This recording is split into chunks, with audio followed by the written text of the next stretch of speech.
Well, good morning, good afternoon, everybody, and welcome in from across the continent and beyond for another very exciting Exploring by the Seat of Your Pants broadcast. If you're joining us for the first time today, as so many of you are, we are all about bringing conservation, adventure, and science into classrooms around the world. And you are catching us on a very exciting day. Today is exciting for two big reasons. Number one, this is the end of February. February, we kick out all the dudes and spend the whole month solely showcasing the most amazing women in science and exploration on planet Earth. We've done 40 broadcasts this month. They're all on our YouTube channel. There's so much to explore and discover there on sharks, earthquakes, Mars, particle physics, cave diving, anything you're keen on. We probably have done this month. So there's so much you can check out there. I can't encourage you to do so enough. And two, we are doing a double header of amazing polar bear programs today. And why are we doing that? Because today is International Polar Bear Day. So we wanted to blow the roof off this place to wrap up the month with two incredible polar bear scientists. And I'm thrilled that of the two, you're joining us for this one because this one's going to be the better one. So before I dive in with Alysa, who's the star of the show, I want to note we do have a Kahoot today between our talk and our Q&A. If you want to play along with a little 4-question quiz, you can bring up that banner below and then play along with a little extra interactivity in the middle. Lots of time to get that ready, and I will share it in the chat in a second. But without further ado, no better people to talk about polar bears than the team at Polar Bears International. So Alysa McCall, our most featured scientist in the history of the program, is back to blow your minds about the biggest carnivore on land. So without further ado, you're not here for me. I'm going to zip it. Alysa, welcome back to the program in frozen Whitehorse. Yes, I'm not crazy? Yes, you're not crazy. It's about minus 30 or so today, Celsius. So pretty very cheap. Nice. Yeah. A person that travels to Churchill and polar bear havens all the time could live in the tropics somewhere, but you have just chosen to make your life a very frozen existence. And that rocks. I feel for you. The cold. Yeah, yep. The cold is cool. I know you've got a lot to share, so if you want to bring up your screen share, feel free to get that going. Before we went live, I was talking to Alysa about the fact that we're competing on snow. So they've got negative 30 to negative 60 where she is in the Northwest. I'm in Newfoundland. We've got 13 feet or about 4 meters of snow this year. So other sides of the country, a lot of crazy winter action on the go. You are good to go. This looks beautiful. So take us away. Awesome. Thank you so much, everyone, for joining me today on International Polar Bear Day. I'm Alysa McCall. I'm the Director of Science at Polar Bears International, and I do live in Whitehorse, Yukon, on the traditional territory of the Kwanlin Dun First Nation and the Tawan-Quechan Council. I know we have at least one other school from Yukon here today. Hi, everybody. Hope you're staying warm. At Polar Bears International, our goal is to keep polar bears in the Arctic for a very long time, and this takes a whole bunch of different people working on different things to accomplish this goal. So we do research on polar bears and we support research. We do education. We do media. So I get to work with movies and TV shows and news, which is pretty cool. And then advocacy or policy. And that's really kind of speaking up for something that can't speak for itself. So we speak up for polar bears. And there are many reasons why polar bears are so special. One of the biggest reasons, of course, is that they are the biggest bear on the planet. And now think about how many bear species are on the planet. There's pandas and brown bears. Altogether, we have 8 different types of bears, and polar bears are the biggest of all. And they are also the only marine bear or ocean bear. All the other bears need land. They live on solid ground. These bears live on top of the frozen ocean. And that is because of the food that they eat. And their food dictates their habitat. And this is their main source of food, seals, and specifically ice seals. This here is a bearded seal. Polar bears also eat a lot of ringed seals. These seals are out on the ice. Polar bears use the sea ice to sneak up on the seals or to wait by a seal hole. So this polar bear on the left is doing what we call still hunting. It's waiting for a seal to come up to breathe air, because seals are mammals too and need to breathe that air after they've been swimming for a while. And a polar bear will wait so patiently without moving a muscle for up to 24 hours. So as you sit in your seat right now, think about how long you can go without twitching even a muscle. And I bet it's not quite as long as a polar bear. And more importantly, for their diet, it's really the blubber of the seals that they want, the fat. So polar bears are also considered the most carnivorous of all the bears. They eat fewer fruits and vegetables than any other bear, but really it's the fat. It's not even the meat that they want. If there are a lot of seals to eat, polar bears will only strip the blubber off the seal and leave the meat behind. For the foxes and the birds, they really are a blubber hunting ice bear. You will, though, see them on land sometimes, particularly in many areas of Canada. Polar bears do come onto shore in the summer when the sea ice melts and there is no frozen ocean.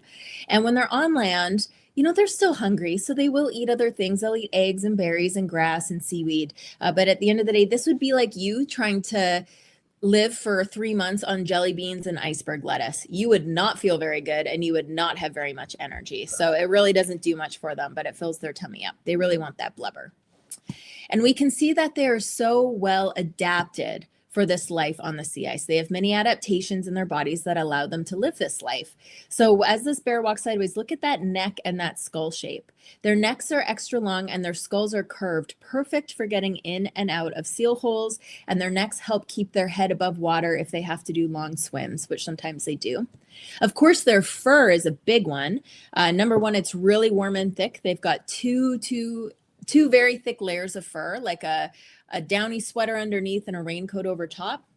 Their fur is also hollow. That helps trap warm air. So they are really bundled up. They have a built-in parka for living in the Arctic. But their fur is also clear and colorless. It just looks white to us. So they're not actually white, but they look white. And that helps them blend in with the ice, with the camouflage. So the seals can't see them as well. And their feet are extra special. They've got very, very sharp claws that are great for grabbing slippery seals.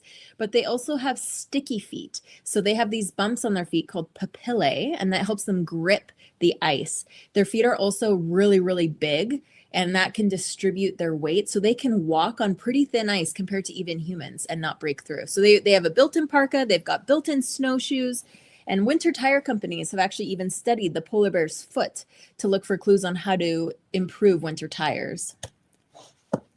Now, this is a male polar bear, which I bet you could have guessed. And think for a second why we know this is a male polar bear. Male polar bears are twice as big as female polar bears. And again, they are the biggest land carnivore, the biggest bear. So the biggest polar bear male that was ever found was just over 2,000 pounds, which is absolutely massive. It might be close to your entire class combined, potentially. You can see this guy. I know he's a male from his face when we don't have extra context. Look at all those scars on his face. How do you think he got those scars? Well, he was fighting other males. So male polar bears really fight each other very aggressively in the spring for mates, and they can really hurt each other. So males don't live quite as long. They live into their late teens or early 20s. So they're very big. They live a solitary life for most of the time out on the sea ice. And then we have moms and cubs. See if this will work. There we go. So females live longer. They'll live into their mid to late 20s, maybe even early 30s. Starting at around age 4 or 5, they'll have 1 to 3 cubs every 3 years or so. And the females will be, 4, 5, 600 pounds, something like that. So they're smaller than the males, but they're amazing, amazing moms. The cubs are born just itty bitty. They could fit in the palms of your hand and they grow super fast on mom's milk. Polar bears also have the fattiest milk found on land of any animal. They win a lot of titles. They're the biggest, most carnivorous, only ocean bear, fattiest milk. They are really pretty special. And these cubs will stick by their mom for about 2.5 years, and they'll learn everything there is to know as they grow very quickly. And on Polar Bear Day, I should say too, we really celebrate moms and cubs because right now moms are still in their dens with their newborn cubs, and they're just about to head to the ice any day now. We'll see them move in the next week or 2 or 3. And then the cubs will really start learning about what it is to be a polar bear. Right now, they've just been in their dens. And this is where polar bears live. All these different shapes are different populations of polar bears. So they only live in the Arctic. Polar bears do not live near the penguins. And they live mostly around the North Pole. There's not many polar bears actually at the North Pole, maybe no polar bears at the North Pole, in fact. They like to live around the North Pole where there's more food. There are more seals along the edges of the coasts and in places like Hudson Bay. So that's where we find polar bears, where the food is, because they need to eat a lot of food to be the world's biggest bears. Here's kind of a more static look. Canada has 2/3 of the world's polar bears, but we also share polar bears with Alaska, Russia, Greenland, Norway, and all those 5 countries work together to conserve and research polar bears. There are international meetings and agreements, and we know that it takes a lot of people to protect the Arctic and this amazing animal. And when we talk about protecting the Arctic and this amazing animal, ultimately it comes back to that habitat. Animals need a stable habitat. For polar bears, that's sea ice. But sea ice is so much more than just polar bear habitat. It is the basis of the entire Arctic food chain. So we like to say that sea ice is to the ocean what soil is to a forest. So if you imagine going out in your backyard and look at the plants you have growing out of the ground, imagine an underwater garden in the Arctic where the sea ice, the plants are growing in the sea ice, it's acting as the dirt, and then the plants are feeding the creatures underneath that sea ice that feed the fish, that feed the seals, and the whales that feed the polar bears. And of course, people live all across the Arctic and also depend on Arctic sea ice to travel, to find food, for a stable environment. So sea ice is so critical to this ecosystem, but it's also critical to you. I know we have some viewers today from very hot places that are probably too hot for me. But believe it or not, sea ice actually influences your climate as well. It acts as the entire Earth's air conditioner. By reflecting away sunlight and heat away from the Earth, it cools our whole planet down. So we really do need Arctic sea ice, all of us. And this is one way that we're so connected to the polar bear, even if they feel like such a faraway animal. We all do need Arctic sea ice. Now, we do know we're losing Arctic sea ice. We have gases in our atmosphere that trap heat, and that's a good thing for humans. It allows us to live on this amazing planet Earth. But as we burn fossil fuels, we've released more gases into the atmosphere, and now we're trapping extra heat around us. So we have this heat trapping blanket covering Earth right now. The heat can't escape back to space like it used to. And we all know when it's warm, ice melts. It's pretty simple. And so we know that polar bears need that ice. So if their ice keeps melting, we could lose most of the world's polar bears by the end of this century. But the good news is that they are not yet endangered. We still have about 25,000 polar bears across the Arctic. They are considered vulnerable to climate change and habitat loss, but we do still have time to act. And we know exactly what we need to do, because we know what the problem is. We know what the solution is, and that's great news. And there are many, many wonderful people working on the solutions.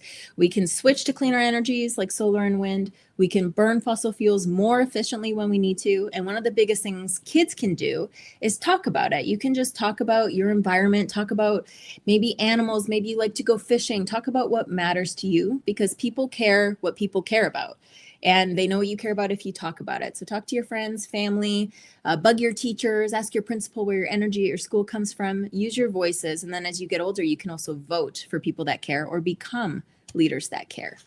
So while our adults are working on climate change and working to have a stable future for you and the polar bears, we can also learn a lot more about polar bears in the meantime. And there's a lot of different things we're working on, and I can't go into all of them, but I'm happy to answer questions.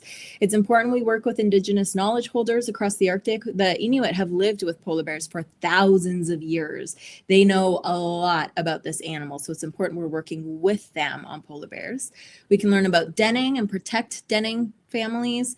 We can learn about human-bear interactions, which are on the rise. We can call this coexistence. Genetics and tracking are also really big. And I just wanted to give you a couple of quick updates on some projects. So this is a maternal denning camera we did in Norway, and we sneak into where we know a female is denning. We put up a camera and then we sneak out so we don't bug the family at all. And then we go back months later when the family's long gone and we get footage like this. And so we can see, okay, what day did the female emerge from her den? How many cubs does she have? Is she in good shape? Are the cubs active? What are they doing? We can answer a lot of questions about families in a way that doesn't disturb them. And we get really cool footage like this, which is very funny. So this female had triplets, which is pretty special. I'm just going to wait for one more second here. Watch her. She's got a cub on her back, which she doesn't love. There she goes, pulling that cub off. I love that clip. So I got to watch that. Yeah, so really, that's a really fun part of science. You might notice that a female had a collar on. If you're interested in what other collared females are doing, you can check out our Polar Bears International Bear Tracker. We have female polar bears with cubs on the tracker right now. You can compare them, see the different choices they're making. We have 3 denning females right now. One has already started moving a bit, so you can check out when they get to the sea ice. And one of our females, X33991, she actually adopted a cub last year. So she's got one of her own cubs and an adopted cub. So we are really keeping an eye on her. She's pretty extra special. It's kind of rare for them. It's very rare for them to do that. But very cool that we're watching her journey right now. And I just wanted to briefly talk about human polar bear coexistence.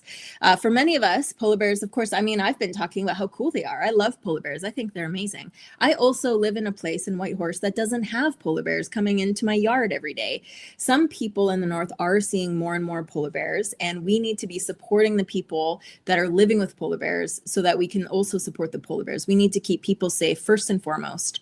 There's a lot of different ways we can do this. We are working on a bunch of different tools. A fancy tool is this BearDar radar. So we're training radar with AI, teaching it what a polar bear is. This is an example of when we put it on the elementary school in Churchill, Manitoba, which is kind of on this polar bear highway along the coast. So we could detect polar bears coming in and make sure the kids are inside, and learn more about how this radar works. This radar is currently in Eureka, Nunavut, so way up in the high Arctic. Here's an example of the camera driving itself that found that polar bear by itself. But there's other things we can do. We can make sure we have bear spray when we're in bear country. We can have flares to scare a bear away. We can also lock up our garbage. That's a huge thing for any bear species, locking up our garbage.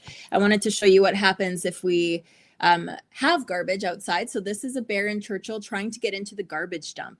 And we have an electric fence that was not working this night. It got iced up on a cold night. And you can see this bear wasn't successful in this moment, but you can see he's really trying. He smells that garbage and it smells pretty interesting. This is a time of year where there's no sea ice yet. He's waiting for the sea ice to come. So he's bored, he's hungry. And then this is what happens. Bears get into garbage. It's not healthy for them. It also habituates them. It gets them really used to humans. It's not good for either species. But this is what happens when an electric fence does work. So now the bear's like, oh, that garbage smells pretty good. Maybe I'll give it another shot. And he's just going to get a little zap on his paw. And now he's out of there. So he's safe, he's healthy, but he's not going to try to get that garbage again. And pretty soon that sea ice will come back and he can go hunt seals like how he wants to. And we also work with kids across the Arctic to develop coloring books and safety materials.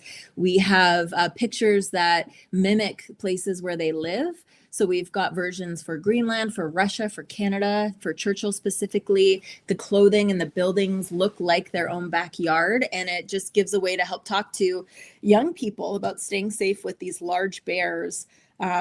In a way that's not scary, because it doesn't have to be scary. We have a lot of options, and bears don't want to bug us. They want to be out on this, especially polar bears. They want to be out on that sea ice. So we can do a lot to keep our species separate and safe. And again, happy Polar Bear Day. We're drawing extra attention to moms and cubs and just how much we love this animal and how important sea ice is for all of us. So thank you so much for joining me here today. And I went pretty fast there because I know we've got a ton of kids and I would love to answer your questions. So I'm super excited to hear from you and what you want to know more about. Thanks, everyone. Thank you. I've got to stress, like, professional detachment out the window. Not only do we learn about polar bears, but for any of you keen on science communication skills, like to be able to talk for 20 minutes straight and just like off the cuff on every possible thing, you rock. Way to go. Thank you for that. That's like a masterclass. Before we dive in with Q&A, we're going to do our Kahoot together. So this is to have a little bit of fun. 4 quick questions. If you want to play along, you can pull up that game pin. If you don't, you can just yell out the answers in your class. The faster you answer, the more points you get. And if you've played with me before, you'll know what you win is Lisa and I's everlasting respect. So no pressure at all. We're going to dive in with this in a sec. And I want to stress, before gives them a second for classes to get in, that beach in Churchill, I've been on that beach. I've seen that thing live. And it's so weird being in a place where you could theoretically be on the menu. Like, it's something that growing up in Toronto, I never had to think about, but being in a place where literally like there could be an apex predator behind a big rock is something that is just, it gives you a different feeling of the landscape around you. It's one of the most special, unique places I've ever had the chance to go. So there you are. All right, we're going to dive into this. And if you want to help us out with hints along the way, I know you know all these answers, so please do guide us in the right direction. But here we go. Question 1 in 3, 2, 1, and true or false? Polar bears are the main predators of penguins. I mean, they look kind of delicious. Look at that. What did she say at the point we were showing where polar bears live? And maybe some of you know where penguins live. Maybe some of you don't. That's cool too. But I love to incorporate this into every polar bear program. It is a good one. There's a lot of misconception. Yeah, what do we got? Oh, yes, most of you got this right. So, penguins live in the south, polar bears live in the north. Ne'er the twain shall meet. The furthest goes north the penguins get is the Galapagos Islands, and polar bears never go below the Arctic pretty much. So, that is our correct answer. Way to go, everybody. All right, what does that do? Fancy quail is in first, going into question 2. True or false again? Polar bears have actually been observed hunting whales. That seems unlikely, although we did talk about them being the sea bear. Their Latin name literally means sea bear, which is kind of fun. What do we think? And remember, not all whales are blue whales. Not all whales dwarf polar bears. So that might put you in the right direction. Mm-hmm. Have you ever seen this in person? Have you seen the aftermath of this? Have you really? Oh, man. The answer is true. Polar bears have been observed pulling beluga whales out of the water to eat them, which is, I learned when I was like 25, and it's one of the coolest things in all of nature ever. So it doesn't happen everywhere, but it's pretty special when it does. Pretty special. Fast wombat taker lead. We completely threw off our leaderboard there. All right, quiz. The polar bear capital of the world is in which country? We talked about it. A lot of us are from there today. Is it Russia, United States, Norway, Canada? Where are Alysa and I living right now? Where did we say we were? And now this place, polar bears. I want to stress too, what's cool about this is, like, when I was a boy, I thought you had to go to the middle of absolutely nowhere to go see polar bears, but you can just go there on like a plane or a train. You can get to Churchill, Manitoba, and it's a magical, wonderful place with tons of belugas as well. So nice. There we go. You guys nailed it. Well done. Let's see. Wonders Ant, we've had a different leader every time by 2 points over Agent Eel going into final question. And then Mrs. DiGregorio's class, we're coming to you first. Polar bears can swim for how long? A few seconds, a few minutes, a few hours, a few days. We've had 2 pictures of them in the water. Their Latin name means sea bear. It kind of sounds crazy because people can't really do this. Certainly not in the temperature water that the bears are doing it in. Right. But they're so amazing. They do a lot of pretty crazy stuff. A lot of people thought if you are, the correct answer is a few days. What is the longest a polar bear has been recorded swimming? Is it like over a week? I think it was like a week. Yeah, that's like the record we have is just straight hundreds of kilometers at a time. Crazy. Absolutely crazy. All right. I bet that's going to change our leaderboard too. Agent Eel is third. Second, and by the way, thanks for playing along in general. It's just so fun to have you guys learn some of these things. Trendy Otter second, and first for all the marbles by a big margin. Wonders Ant. Way to go, guys. Cool. All right. So fun. Diving in with Q&A. If you have extra questions when this broadcast is done, you can email them to me at Exploring by the Seat of Your Pants. I'll pass them along to her, so please do keep that in mind. But let's head to Concord Road to begin. Unmute your mic and take us away. Hey, guys. Welcome in. How fast can polar bears run? Ooh. Great question. So polar bears can sprint up to 40 kilometers an hour just for a short period of time, but they're faster than the fastest humans. So never try to outrun a polar bear. Yeah.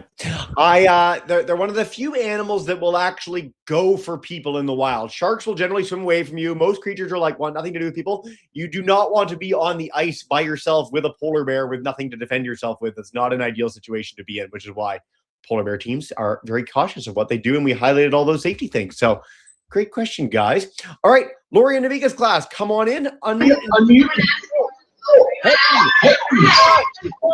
Hey. Come on in. Come on in.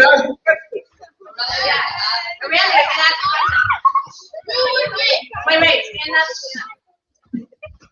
No, just who would win? Polar bears or like a brown bear from like the US? Okay, big brown bear.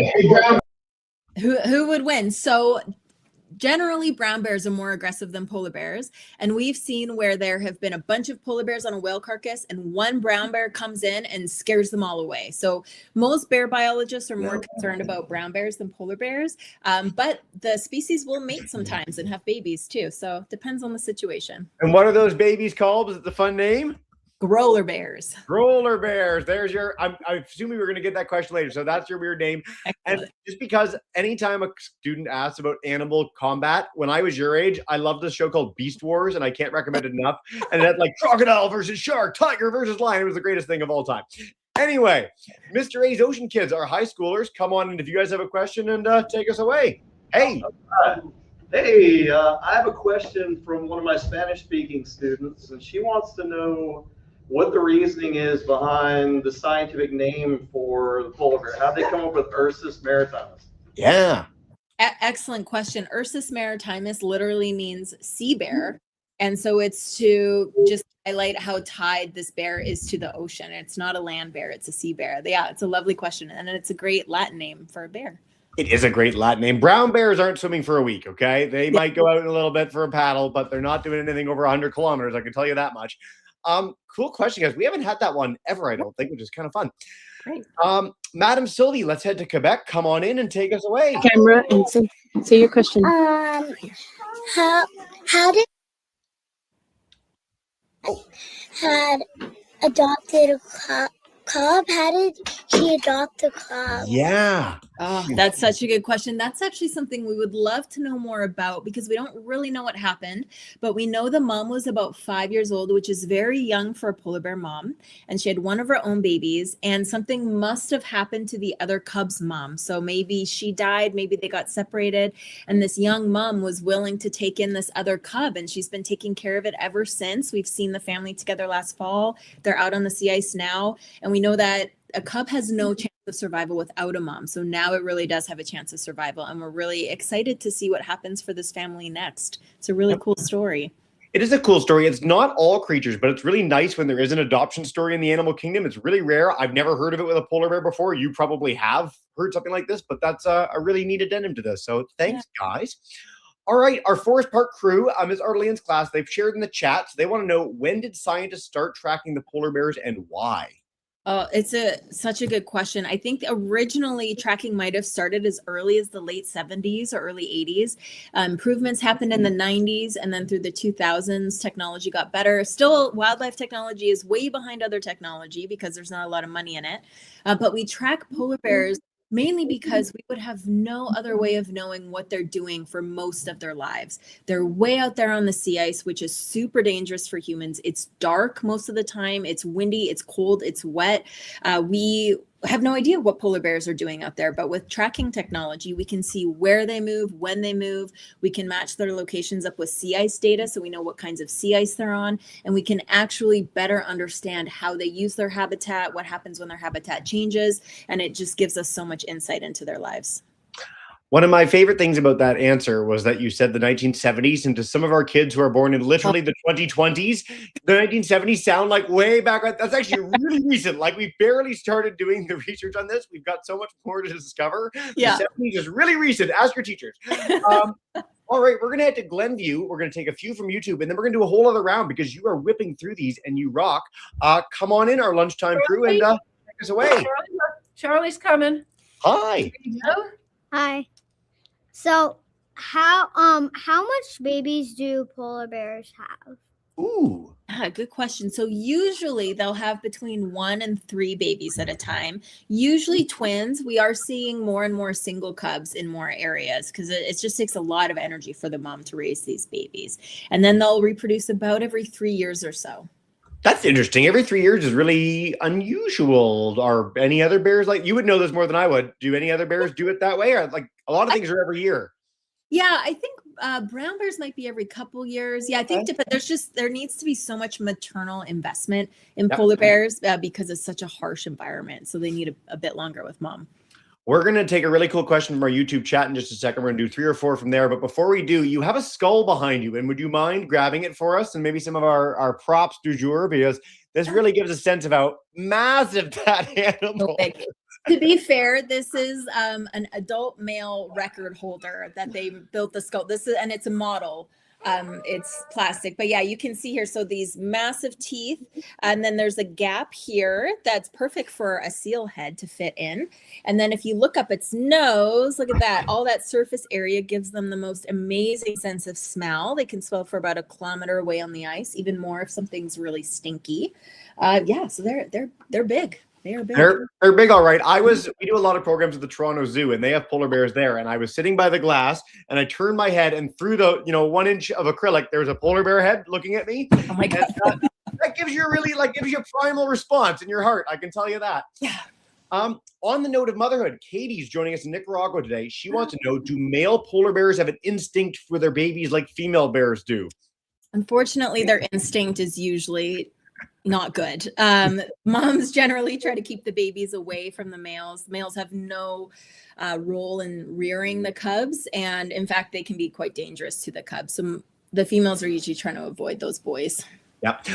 Watching BBC natural history documentaries, the mothers are always like literally the male will go and eat the cub. So you're trying to get away as much as possible. Yeah. I've seen it happen. It's, I wouldn't say common, but it's not rare. I've seen it happen and it's terrible. Yeah. Pretty common thing in the animal kingdom broadly. Like a lot of males will eat babies. You've seen everything in the polar bear world. Good for you. Been around for a while. Yeah. All right, a few more from our YouTube friends, and then we're going back to Mrs. DiGregorio's group. Miss Riddle's class wants to know what other bear are polar bears most closely related to? Yeah, great question. It is the brown bear. So polar bears evolved from a group of brown bears we think off the coast of Alaska. And again, they're very closely related, which is shown by the fact they can still interbreed and that their growler bear hybrids are fertile and can mate themselves, which is a really big deal in the animal. Really big deal. Separate species that can mate and have fertile offspring is wild. So it shows you how related they are. This is such a nerdy thing that biologists can talk about. I haven't heard someone mention that in so many years, but yes, that's really cool and really weird in the animal kingdom for that to happen. Like if a horse and a donkey have a mule, that mule is sterile, and that's a very all right, Mr. Kinner's class, they want to know, our students are wondering how deep the polar bears go when they're hunting or when they're swimming. Oh, that's a good question. Gosh, what is that? They can go a few meters down for sure. So they usually aren't doing big dives or anything. They're almost always at the surface, but they really are good at swimming underwater. We have seen them dive for seaweed, for probably like shellfish and stuff they would go for. I know that they can hold their breath for at least 3 minutes and 10 seconds. That's the record we have. And they'd go down, I think it's maybe up to like 5-10 meters or something like that. But mostly they're surface most of the time. I want to say, I don't know why this popped into my head when you said 3.5 minutes, but I know that Kate Winslet did 7.5 when she was doing The Way of Water on Avatar 2. So Kate Winslet has double a polar bear's breath holding tactic. There you go. Elena, we're going to come to you on YouTube, and then we're doing a whole other round with everyone. And please do email me more when we're done. I know you guys are super, super keen. Elena wants to know what polar bears drink, or if they drink at all. They get their water from food, maybe.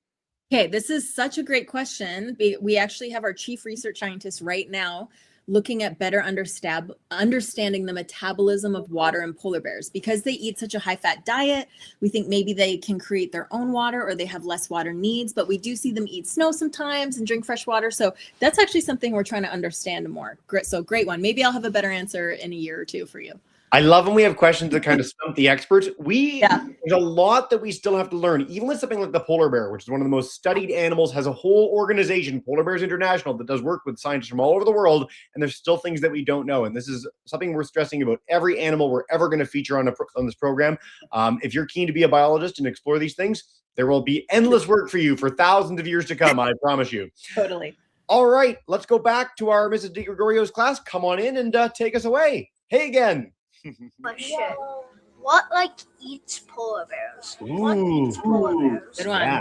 Mostly other polar bears. That's their number one prey. There are some areas of the world where indigenous peoples may hunt polar bears, and they have for a long time. That's a small amount of polar bears, but mostly it's the other polar bears. It's really the only thing they need to watch out for at this point. There's some concerns about the orca whales, the killer whales coming into the Arctic, but that remains to be. And I want to stress, because a lot of classes don't know this yet, but like the orca is the scariest thing in the world. Like they hunt great white sharks, they hunt blue whales. There's nothing that an orca will not eat except people. They've never been observed eating a person. And thank goodness for that, because they're very scary. Yeah. They're incredible. Yeah. If you want to watch, like we saw the polar bear skull, which is pretty rocking. I encourage you all to look up an orca skull, which is the most metal dinosaurian looking terrifying thing of all time. When you're done as homework. Lori and Naviga's class, come on in. Take us away. Hey. Any questions? Yes, we have questions. How long does a mother bear stay with her cubs? Ooh. Yeah, so the mother will stay with her cubs for about 2.5 years, which still isn't a lot of time to teach a cub how to be a polar bear, how to navigate the changing sea ice. They're like walking on a treadmill basically out there on the ice, how to find food. Yeah, and then when the cub is weaned, it's about 2.5, and then from that time until it's 5, it's a subadult or a teenager bear, and those are the bears that get into the most trouble. And then once they're 5, they're adults, and then they're better set up to navigate the world. Sort of like people. Yeah. I want to stress, whenever we talk about mothers staying with a cub, it always it sounds like a weirdly low number. Humans are the longest animal in the world for staying with their parent. Like, there's nothing that comes close to us. We have the longest period where we are really dependent on our parents, on our mom and dad, which is very cool. Some of us into our 30s sometimes. It's very exciting. Mr. A's Ocean Kids, we're coming to you, and then Madam Sylvie, you guys are next. Hey. Hey, I'm combining two kids' questions into one for you. Sweet. And it's tied to human interactions with polar bears, and also the research you're doing is being done to help prevent them from going extinct. So they'd like to know how is the research going to help prevent them from going extinct, and the role the human interactions play in the plight of the polar bear. Yeah, great question, guys. Yeah, that's a good question. This is something I could probably talk to you about for hours. But so in terms of polar bears going extinct, that is a longer term issue. And it really is going to come down to combating climate change, which also humans need to do for ourselves. It's going to come down to switching to cleaner energies, to changing our systems and making clean energy affordable and accessible. And ultimately, that is what's going to protect the Arctic sea ice habitat. So we need that piece. And then in the meantime, to keep polar bears in the wild so that we have a functioning population, we need to be really keeping an eye on the impacts humans have. And that includes things like increased shipping now that the Arctic's opening up, increased oil and gas development we know is not good for polar bears. And that includes humans that live with polar bears. We need to be supporting them so that they, sometimes they will have to kill a bear, but we want to make sure that we are at least providing tools that maybe are non-lethal or less lethal, so they don't always that's not their only option is to kill the bear. We want to help people like lock up their garbage more effectively to keep bears out and people safer. So it's kind of like looking at these short-term and long-term problems and challenges that we have solutions for. We just need to keep working on them. Yeah. Well, it's a great question. We get it in a lot of our broadcasting. What's really worth noting about some of those answers you gave is that it's not either or. It's not like, oh, save the polar bears or help the people. Most often, it's like people do something like make your ships go a little bit slower through a whale route so that you're not killing a whale. Lock up your garbage so that the bears aren't getting used to garbage and then being a pest in the community, right? Really simple things that can lead to great coexistence for both creatures. There are places that have lived with predators for thousands and tens of thousands of years, very, very effectively, very safely. It's really worth highlighting that for all our kids. We're going to do 3 more questions. I have 2 amazing YouTube videos to share with you all when we're done in the big follow-up email. If you do get a chance to do our survey, we'd love that. And if you have extra questions, you can email me there as well. But don't worry, you're going to get lots of polar bear resources when we're done this broadcast. Till then, Madam Sylvie, Madam Ardelian, and then Avoco West, we're coming to you to wrap up. Quebec. Hey, girls. How much food does a polar bear need to eat to become the biggest animal? To become the biggest mammal? Way to go. Yeah, the biggest land carnivore. So they can go a long time without eating anything, but then when they do get to eat, they eat a ton of food all at once. And we know that one polar bear can eat over 100 pounds of blubber in one sitting. And that's just like pure fat, which is really filling. So it averages out to about 1 seal a week for a polar bear, really rough average. But they do that's a ton of calories. Seal blubber has more calories than any other food. So they need a lot to get so big. Whenever we've had animal programs all week long, the answers about how much they eat, it's such a huge proportion of their body weight compared to what people eat. Like we did a bird order this week and it was like 20% of the body weight. That's like me eating like a 30-pound thing, which is, I cannot do that. Okay. Like no people can do that. So animals are built different, literally and figuratively, as per these broadcasts. All right, Toronto group, let's see. For how long do polar bears stay and survive on dry land without access to water? So if they're not by a coast, can they survive? Yeah, so this is another kind of title that polar bears have, is that the female polar bears that are pregnant, they come onto land in the summer, in Hudson Bay anyway. They'll enter a den in the fall, they give birth and nurse their cubs over the winter, and then they don't come out until about March. So altogether, they will go 8 months without feeding or feeding while they're fasting, which is one of the longest mammal fasts in the world. So the absolutely incredible. Other bears, like male bears, they go 3-4 months regularly in the Hudson Bay area, fasting with little access to water. So they can go a while. As they're burning body fat, the water gets released there. But again, more to learn about water, but their fasting is a lot. We're pushing it though. Now, I know we're in a program about bears, and I love bears, and this has been a lot of fun, but I'm a snake guy at heart, and I just want to stress that the longest a vertebrate can go without eating is like a big python, which can go over 2 years, or just crushes the bear. In that beast war competition, the snakes still win. Just saying. Yeah, reps have won that one. Let's wrap up in Glenview, Illinois. Come on in and take us away with a final question, guys. Hey. What's the most babies that a female polar bear has ever had? Ooh. Oh, well, we heard rumors about maybe a female having 4 babies at one time, which should be possible because brown bears can have 4 at a time occasionally. So, but that would probably be the upper limit and extremely rare and extremely tough on the mom. So we won't see that too often. But that you think she was angry when she was chucking the one off her back? Imagine if there were 4. They're like, go away. Oh my gosh. No, right? Before we wrap up, I just want to stress that you guys if you're keen on polar bears, there's no better creature to follow up and learn more. Polar Bears International's website, their social media is second to none. You can literally use their polar bear tracker and see bears, like see where they're going and what they're doing. Like right now, because of Alysa and scientists like her on that team, like there's just so many ways to keep the learning going. Before we wrap up and bring in all our kids for a big thank you and farewell, is there any final message you want to leave us with on polar bears and how much they rock? Because they really do. Oh yeah, just they really do rock. Yeah, we've got so much cute stuff right now. We love polar bears. If you like them, check that stuff out. And again, just talk to your friends and family about polar bears, but about what you love. And if polar bears inspired you to learn more about another animal too, great. Conservation and animals are all really important things to me anyway. So it's all good. Yeah, this world. It's a pretty cool world, and there's so many amazing jobs. There's not many jobs as cool as yours. We didn't get to talk about this much today, but you've like flown in a helicopter and like darted bears and gone down to the ice with a sleeping polar bear to like check their teeth and take blood samples and stuff like that. And if there's a more metal job in the world, I don't know what it is. It really does rock. So thank you for your passion, your expertise, all this great stuff for capstoning our amazing month, showcasing incredible women in STEM. As you know, we're going to bring in all our classes to say a big thank you and farewell.